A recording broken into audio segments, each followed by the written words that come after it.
Hey guys, and welcome to the live stream. Hopefully everything's working. Well, you know how this is for me. I did, by the way, for those of you who watched my other video with the goal, motivation, and conflict, I bought an easel and I recorded a video today and nothing fell down. If this is your first time at the writing sprints, welcome.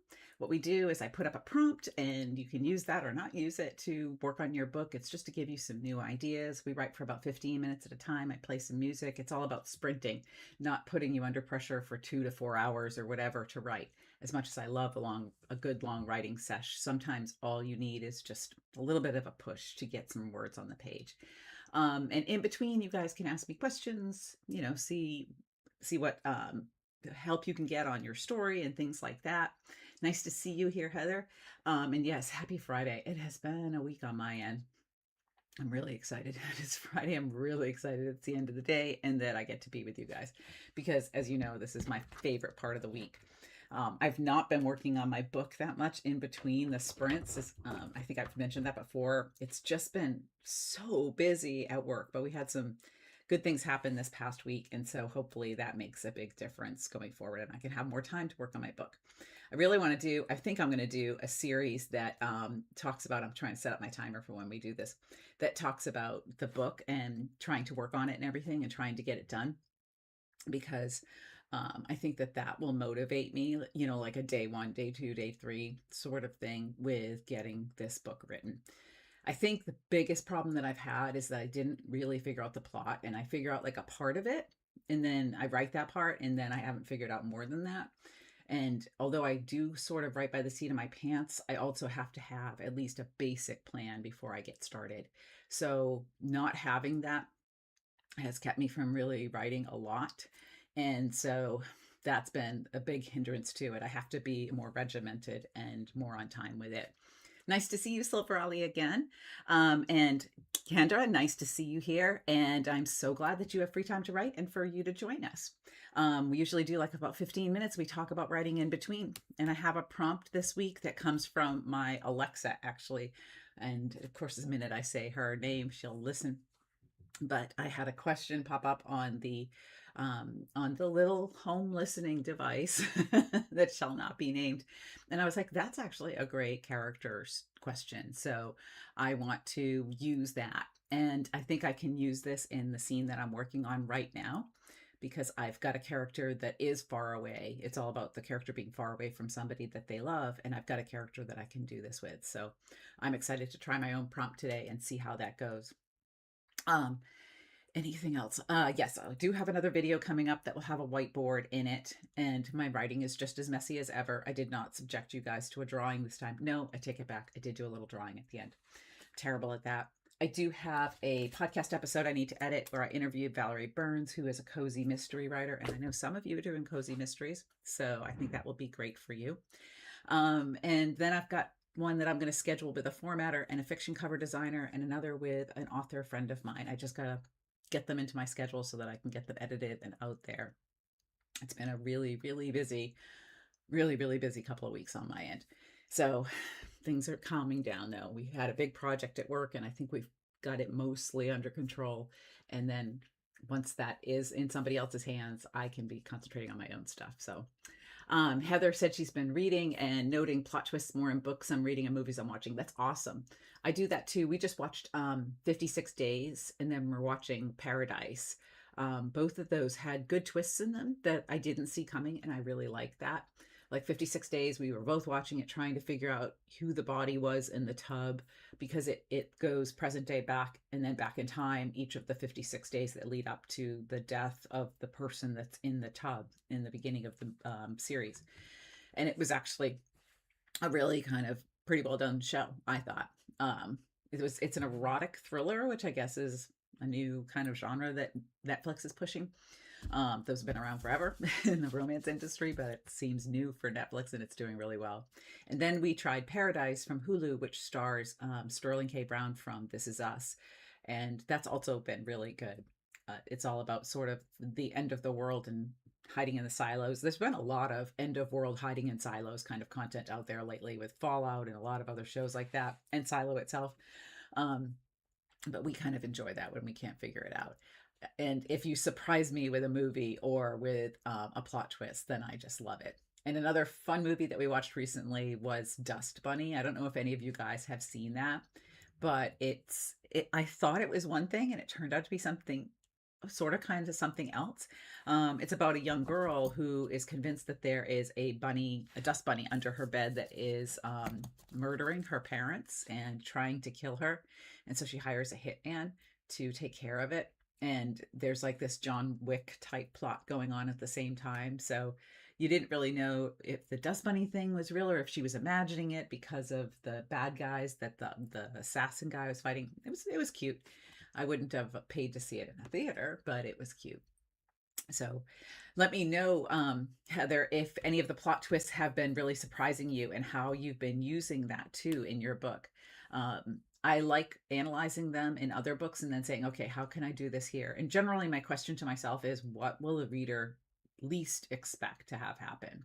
And I use that rule of six thing that I've talked about before, where I go and come up with six different options for the plot so that it goes in a direction that hopefully nobody expected. So let's get started with our first sprint. And like I said, I have a little writing prompt if you guys want to try it. And I always talk about impact in there because impact is what gets the emotion on the page. So let's give this one a try, and I will see you guys in 15 minutes.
we go. It was a good 15 minutes. I just got into the character finding out, like she's answering the phone where I left off. So I haven't had the news come through that the person that she cares about has been hurt. So let me know if you try the prompt. I'll get to do it on the next little sprint that we do.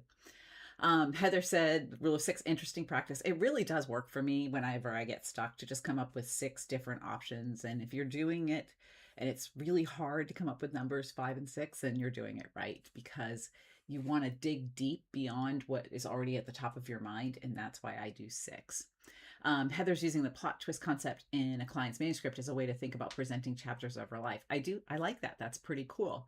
I've done some memoirs with people that did have like twists in a way where we could end on a hook at the end of the chapter, and then talk about that in the next chapter, how that kind of went sideways. I've had some clients that had some really interesting lives. Kestrel, nice to see you here.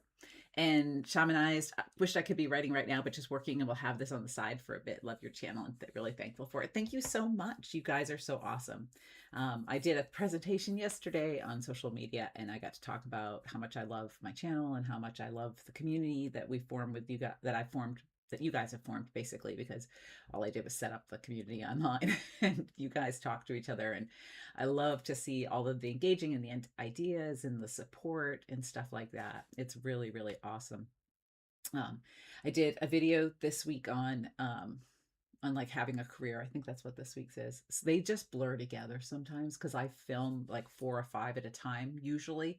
And so then I'll forget which ones I edited, which ones I filmed, and all of that. The new whiteboard one I did as a one-off because the last one did so well. Everybody seemed to really like the goal, motivation, and conflict one. We'll see how it turned out in editing, because it's hard for me to see, while I'm filming it, if the lighting and everything is looking right. Certainly not a video production expert. And it's great to sit in even when working on client work. Yes, there's times when sometimes I don't get to work on my book. I have other stuff that I have to do, but just getting to talk to you guys in between about writing stuff is really awesome. I'm going to tell you guys that one of the things that YouTube is starting to roll out channels, they haven't rolled it out to mine yet, but is like audio replies to comments. Now, I don't know how much I'll do that because I'm usually replying at like 11 o'clock at night when my day is done and I have time to go in and see the comments and reply to you guys. But I think that would be really cool, especially when it's a comment that has a pretty involved question in it. And I can take that question and also use it for Q&A video. So I think that would be pretty cool. I don't know, they're always thinking of new things to do. So I like that about YouTube. I really do. And most of my eggs are all in my YouTube basket, although I post on all the other platforms. I usually try to save most of what I do for YouTube and then for my community, because I just don't have the time to invest in the others. It's a lot. It's a lot to be everywhere at one time. So, and with the character, with somebody being hurt and they're very far away, there's a lot that can do to your character. Maybe they didn't get there in time, or maybe they had a really bad relationship with that person, or maybe it was like a last chance to make amends. On The Pit this season, I guess, because it's been a story arc for a couple of episodes, there's a guy who has like a 50% chance of dying. I think he has like a perforated colon or something. And he's been on the outs with his sister for like decades, and they end up calling his sister before the surgery, and there's like this really tender little moment where he gets to talk to his sister before he goes into surgery. Now it's The Pit, so I hope he doesn't die, but having those people be far away and not get a chance to say anything, or be able to say something and close that little loop, is really cool. There's also a beloved character, and I won't tell you who, but who dies in the early part of season 2, and trying to figure out if they have loved ones, where their loved ones are, and how to get the word to them, because they end up dying basically alone with the hospital staff. That was a really heartbreaking thing. And if you guys want to watch like really well written television, The Pit on HBO is amazingly well written.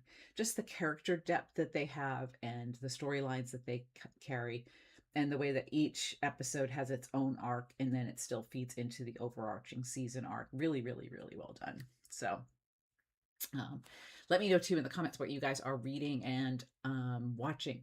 I'm reading a Tammy Hogue. I don't remember the name of the book. I finished The Second Girl, which was a detective story, and it had an unlikable narrator who I think I told you guys about it this last writing sprints, which was 2 weeks ago, that he was a cocaine addict, and he really had a lot of unheroic traits, but he was dogged and he was going to find this girl no matter what it took. And when you have like an unreliable narrator, or a narrator that is a main character protagonist narrator that is doing things that people would normally find reprehensible or bad, you can soften them by giving them that really driving concern for another person. So you can use save the cat moment for just a small temporary moment if you have somebody that you just want to soften just a little bit in the reader's eyes.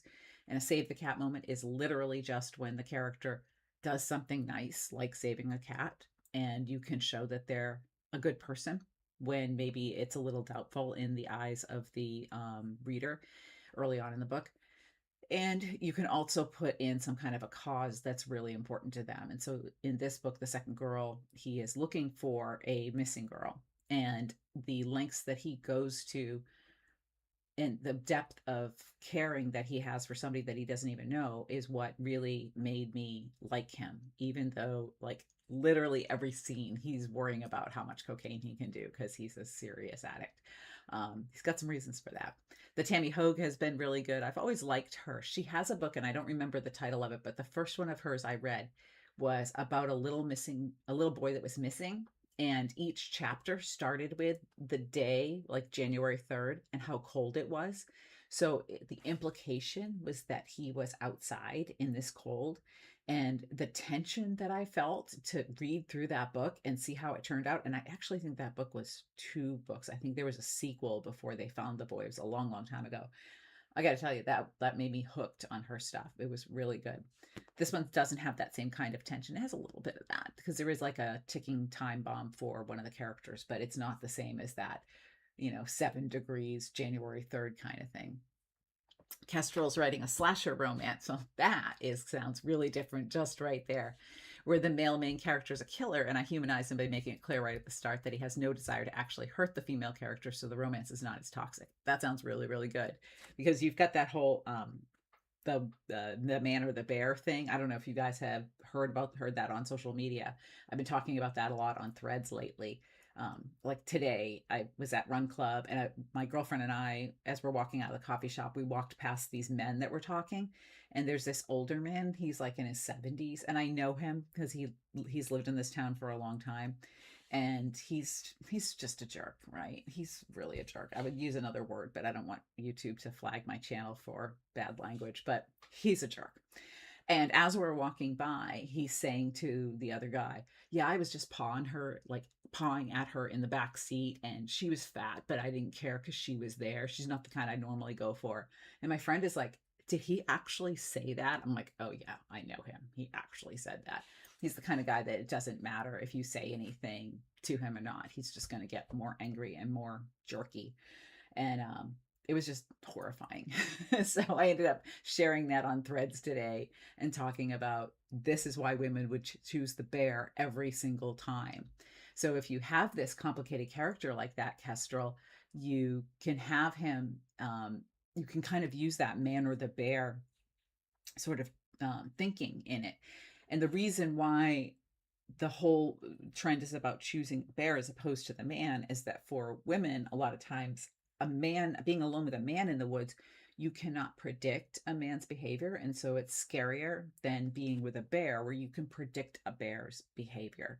So if you have a male character that has some more bear-like tendencies where he may be doing these awful things outside of this, but he is a protective person, then you can definitely make that work. The Dust Bunny movie that I was talking about is a good example of that. There's no romance in it, but the killer that she hires is very protective of the little girl. And that redeems everything else that he does in the movie because you really want to see it work out for them. So there's been a lot of movies that are out there like that, and books that I've read that have a character that otherwise would be irredeemable. So I'm very excited about that. And yes, I am Team Bear too. I've had a lot of encounters. I shared one on my, I don't remember if it was my TikTok or Threads, definitely shared it on Threads, about a guy that like followed me as I was going on my run and like watched me run, which is just ew. Plus, I'm in my 50s, for Pete's sake. Like, what is wrong with you? And then he got out of his car and I was trying to avoid him, and I couldn't. He ended up cutting through the cars and coming really close to me. I was like, oh, ick, ick, ick, ick, go away. And then people leapt on me on social media for not calling the cops and not doing this, not doing that. I'm like, I have called the cops on men before. And I've had men leave me like obscene notes on my car. I've had men follow me, and the cops are like, well, maybe you shouldn't have done that, or maybe you shouldn't have worn a skirt, or maybe you shouldn't leave your car in the driveway. Like, they never did anything. So there was no point in calling the cops because some guy got too close to me and was just icky. And I might I was going to tell the park people there, because it's like a tennis rec center kind of thing, but I was like, yeah, the chances of anybody doing anything when it really was just him being creepy, not actually threatening, is zero to none. So I do carry a whistle and I have pepper spray when I go on certain runs. It depends on where I'm running, whether I carry the pepper spray or not. I have people telling me I should carry a gun. I'm like, do you know how heavy a gun is? There's no way I could carry a gun on a run. Like, I can barely carry myself, never mind anything else. KW is writing a comedy fantasy, but I think I'm the only one that finds my own comedy funny. Oh, I think lots of people would. I think that's awesome. There's a different level of comedy for everybody. And one of the hardest things that I had when I first sold my first book was they had me take it from a deep, dark, angsty, recovering alcoholic hero to a romantic comedy. It was a really hard change, and I had to teach myself how to be funny. And still, like in real life, I don't think people find me funny. I can be funnier on paper, maybe because I can think about it a little bit more, but yeah. And Shaman Eyes, I like that you support Team Bear well as well. Yeah, and it's true. Like, there are plenty of guys that comment on the stuff that I put out there about these creepy people that are clearly Team Bear. Like, they know that women just, there's a lot of things that happen that are just gross and icky and threatening. And yeah, my husband's definitely a Team Bear guy, so I love that about him. And Kestrel, thank you for yeah, I did get out of it safe. There was a bunch of people. It was a busy Saturday, and that was also like what was so weird about it. Like, why would you be so obvious? There was people everywhere. The parking lot, the big parking lot had a bunch of cars. He parked in the little one that goes right past the path, and that was intentional. And he backed in so I couldn't see his license plate, like a bunch of stuff. I almost had a heart attack the other day when I was walking in the dark and someone sprinted up next to me after switching street sides to mine. Oh, yeah, that would totally freak me out. And turns out it was a young kid. That would totally freak me out too. It is a very primal moment. There is a great study that was in the Huffington Post about 6 or 7 years ago, and it was about why women do not confront men. And it's kind of basically that same man or bear in the woods thing, that we don't know how the man will react because men are, in general, stronger and bigger than women. So for the most part, we don't confront them. And I am telling my girlfriend this story. We were running on the beach. We did our swim and we were running back in our bathing suits, just one piece, like training bathing suits, nothing sexy. I'm telling her this story about the article in the Huffington Post, and there is literally a guy filming us running like we're Baywatch babes in our 50s, on the beach while I'm telling her this story. And he was a big guy, and neither one of us did anything because, he's a big guy. We're not big women. And you just don't know. It was not a crowded beach. I was not going to take him on when I'm on the end of the beach where something could happen. But again, he's gone, he's off, he's got his footage, creepy, weird stuff. And yeah, it's just crazy. Anyways, there's lots of moments like that.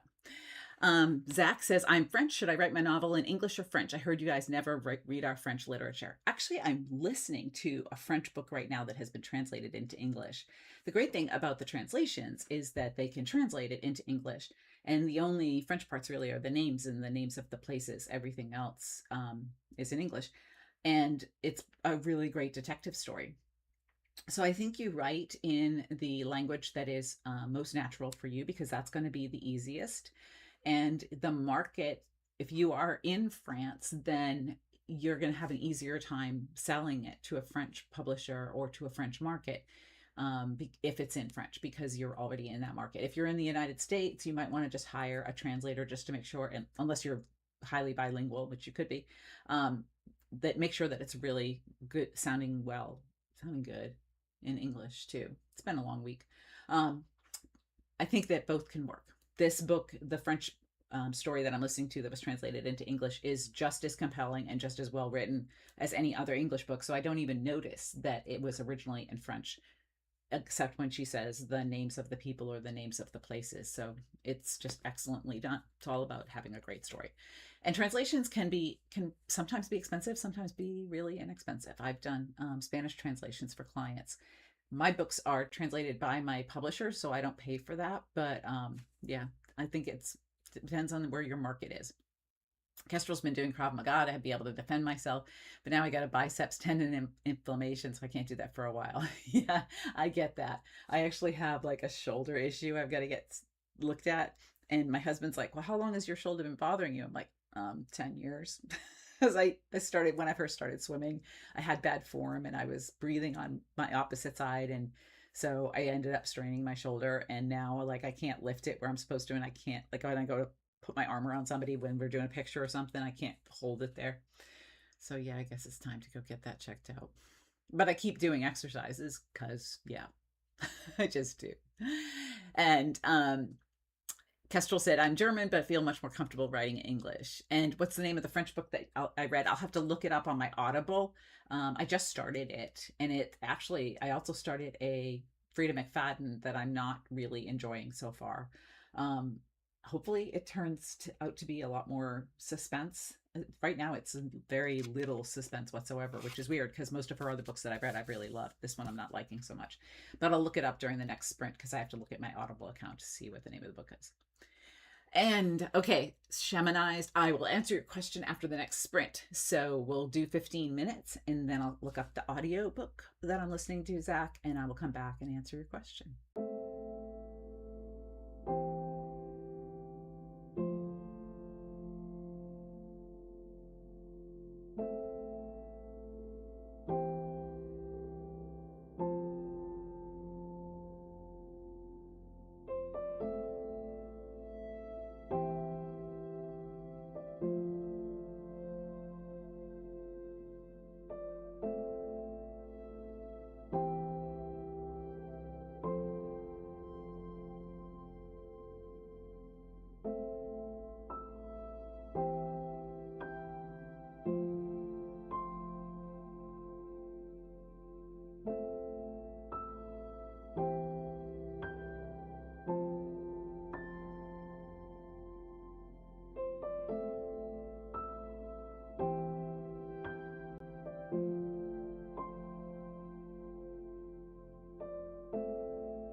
There we go. Good job, you guys. 15 minutes. And I got to just sort of lay the groundwork for my character having somebody that she cares about hurt.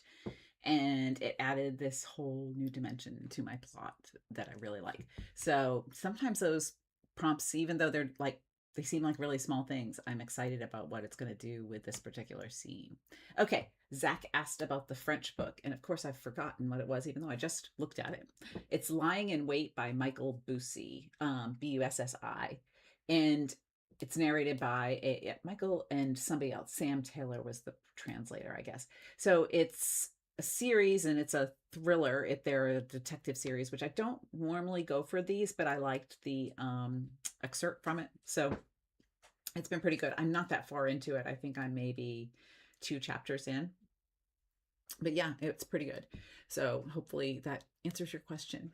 And Shamani's asked, do you have any advice about how to approach creating conversations between two romantic characters that have great chemistry without it feeling forced? Well, I have a whole bunch of videos actually. I have a playlist on writing romances, and I have a couple of videos in there where I analyze scenes. I think my scene analysis masterclass is in that playlist. But either way, if you look for my masterclass on scenes in on my channel, I have an entire scene between two romantic characters that I analyze and tear apart with every single word in the scene about how they interact. You really want it to come more naturally from the plot and from where they're at in terms of how they will misinterpret other things, how they will have maybe repartee to avoid subjects, and to also feel realistic for the gender of the character. Like men typically don't go around going, I feel really sad today, and I'm all up in my emotions. Like men typically are not super outward about their emotions in general, but that doesn't mean that you can't have one that does.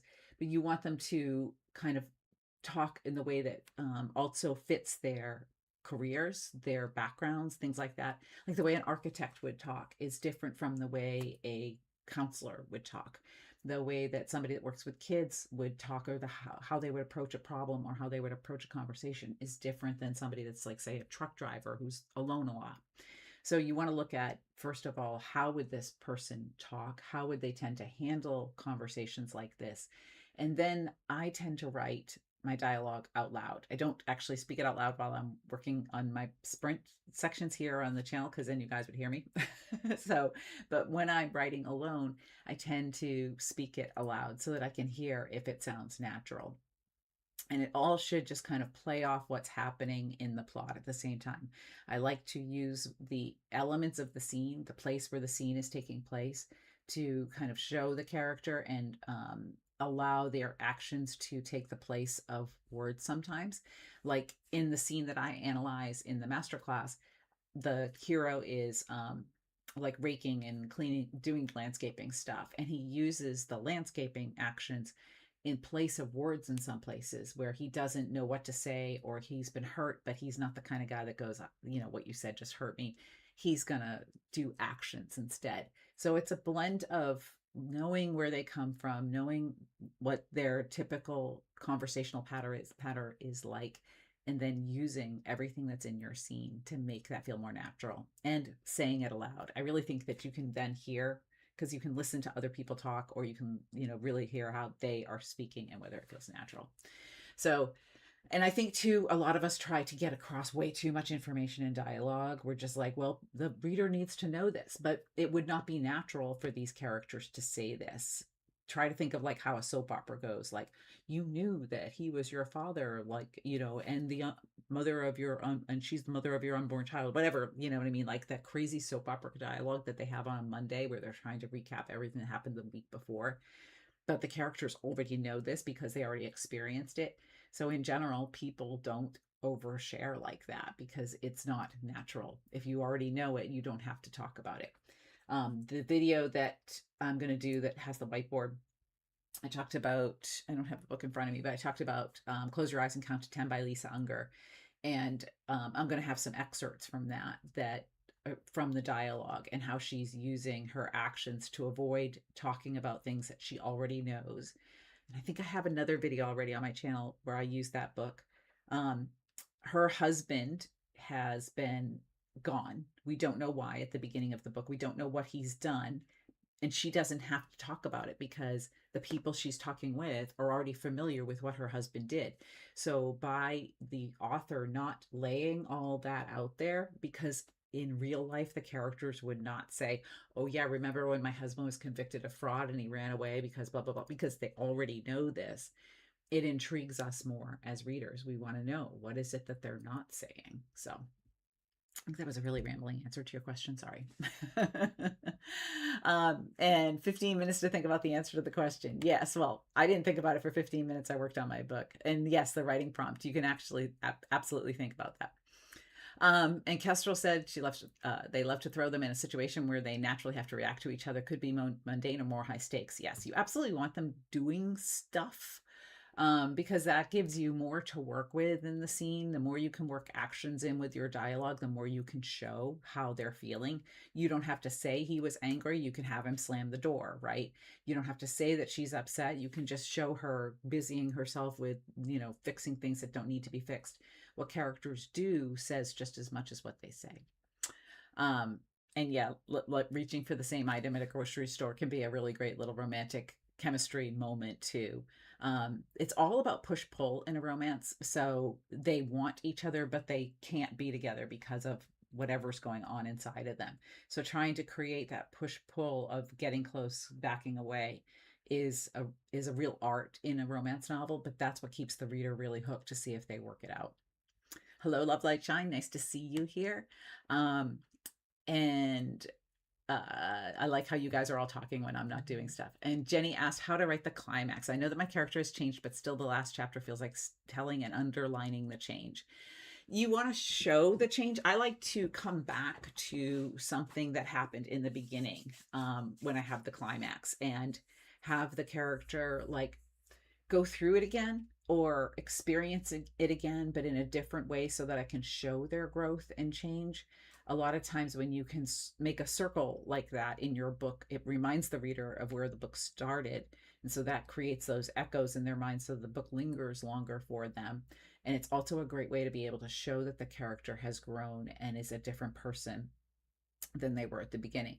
Like the movie Nobody, when you start out with that movie, Bob Odenkirk's character is like going through the motions every day. He hates his job. His family is kind of distant because they're just not together.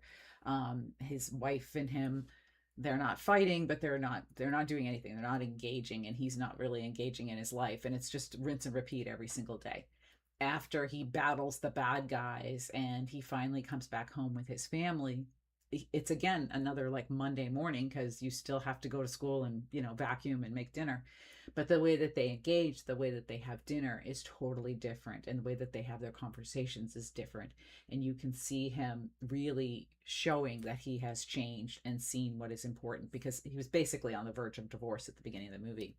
So that is a great trick to be able to do that. Am I a fan of The Critical Drinker, Will Jordan, a YouTuber and author of the Ryan Drake series of books? I don't know who he is, so no, One Bridge, sorry. I don't actually watch a lot of YouTube in my real life. My husband and I watch like a couple of building shows because he really likes them. I'm a TikTok like fiend. I watch a lot of TikTok, probably because it's so much faster, and I'll watch TikTok and then I go read for an hour, hour and a half before I go to bed. So I don't watch a lot of YouTube in general. I probably should, because like it's my job, right? But I just don't. I don't know. I'm old maybe. Lying in Wait by Michael Bussey. Yes, that is the book, Zach. And I'm glad that that helped you. A callback to illustrate the change or transformation, Heather said. Yes, that's exactly what you want. You want to show it by having them go right back to that same situation. And the Close Your Eyes and Count to 10 book, she does that exactly. She is like having so many issues with her kids at the beginning, and then she comes back to it at the end because she comes back home to her kids, and it's different now than it was before. So I think it's a technique that a lot of people use all the time. I like to pull something that is a real heartstring type thing. Like I have a Christmas book that did really, really, really well a long time ago, and it's called Miracle on Christmas Eve. It's one of my favorites because I really liked those characters. And he had never had a real Christmas as a kid. I don't remember why, because I wrote it like, I don't know, 12 years ago. And he'd never had like a Christmas tree, and he'd never had a stocking or any of that because of the way that his mom was. And so in the scene that he comes back and he's got to finally like face everything and sort of be his open and vulnerable and all of that, he sees that she has hung a stocking for him over the mantle. And that's like his like, okay, I'm gonna take this final leap. And so he's getting the Christmas of his dreams and the person of his dreams. So it's one of my favorite books. I really like it, that I wrote. So hopefully that answers your question. And I'll have to look up Will Jordan and the Ryan Drake books. I'll have to look that up for sure. I'm not familiar with them. I read a lot, but there's a lot of books out there, 30 million. So 30 million books on Amazon. And I still have that box of 46 books, but I think I'm down to 41 right now, just sitting behind me for books I need to read. So I'm trying really hard not to buy a new one, but it's really hard not to. So I'm dying for a trip to Barnes and Noble to go see some new books, or just kind of scrolling. I do buy a lot on Audible too. So I have a huge Audible library of stuff that I haven't listened to yet. Like I said, I'm doing the Frida McFadden because I'm in like a digital book club on Fable. I use the Fable app to keep track of what I'm reading, because otherwise I'll buy the same book twice and not know it until I start reading it. I'm like, oh, this is really familiar. So I use that app, and they have virtual book clubs. And so we're talking about this Frida McFadden book. So anyway, all right. I don't have time to do one more sprint because I talk too long answering questions. So we'll have to end it here and do more next week, hopefully. Actually, no, I can't do next week because next week, my production team and I have to film. I'm pretty sure we are booked to film like a bunch of podcasts with a new client that we just took on. They haven't confirmed it yet, but I'm pretty sure I'll be gone next Friday. I know, I know. I really want to do a live Q&A on someday, either next week or the week after, because I think those are really fun for you guys, and I'll post about it on my community before I do it. I've got to look at my schedule, see when I have that other author scheduled for my podcast, and try to fit all that in. So it's busy. It's been busy, and it's spring here, so I'm thrilled with that. And Kestrel, I love hanging out in bookstores too. I just love the smell, the feel. I love used bookstores where there's a fireplace and a cat in the corner, and I love new bookstores. I just love, I get so happy being in them, just surrounded by books. I'll never give up like real books. They're my favorite thing. So anyways, I appreciate you guys joining me today, and the yay, it went off without a hitch technologically. Maybe, knock on wood, I'm getting the hang of this. I don't know. I say that, and then the next time it'll be terrible. So I'll keep you guys posted on the next sprint. Count on it being in 2 more weeks. So that's math. So like the 20th. And I don't think I'll do the 13th, but I'll try to throw in a live Q&A in between so you guys can save up some questions and ask me. All right. Have a great weekend. I'll talk to you guys later.